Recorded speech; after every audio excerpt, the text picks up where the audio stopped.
Video 14 સુરતમાં PP Savani group દ્વારા માવતરના નામે યોજાયેલ ભવ્ય લગ્નોત્સવમાં 75 દીકરીઓ આજે પ્રભુતામાં પગલાં માંડશે।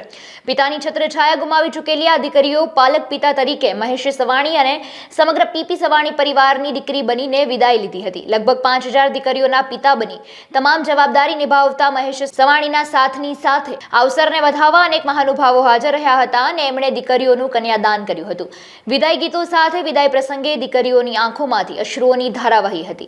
पालक पिता महेशभाई ने भेटीने दीकरीओ सासरा तरफ डग मांडी रही हती त्यारे महेशभाई पण पोताना आंसू रोकी शक्या न हता।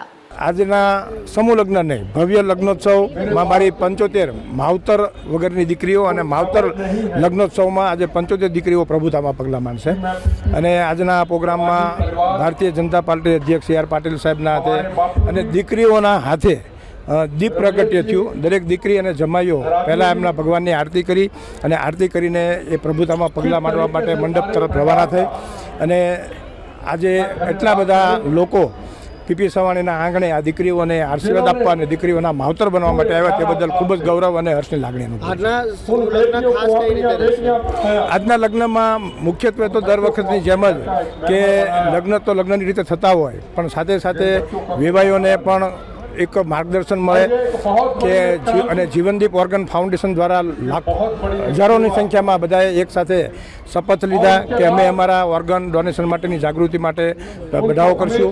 અયોધ્યામાં રામ મંદિર બનવા જઈ રહ્યું છે તેના ભાગરૂપે દરેક આવેલ મહેમાનો જાનૈયા માંડવિયાઓને હનુમાન ચાલીસા અર્પણ કરવામાં આવ્યા છે। એ આજના લગ્નનું મહત્વ છે। ભાઈઓ બહેનો નવ વરવધુ સૌને આજના પ્રસંગના માટે હું ખૂબ ખૂબ અભિનંદન આપું છું। પછી મહેશભાઈ જે રીતે આ કાર્યક્રમનું આયોજન કરે છે તે દિવસે સુરત તરફથી સાંજના ટાઈમમાં આવનારી તમામ ગાડીઓ ત્યાં રોડ પર ફંટાઈને નવ વરવધુને આશીર્વાદ આપવા માટે અને મહેશભાઈને પ્રોત્સાહિત કરવા માટે એ આવતી હોય છે। મારે તો બહાર પ્રવાસમાં જવાનું છે।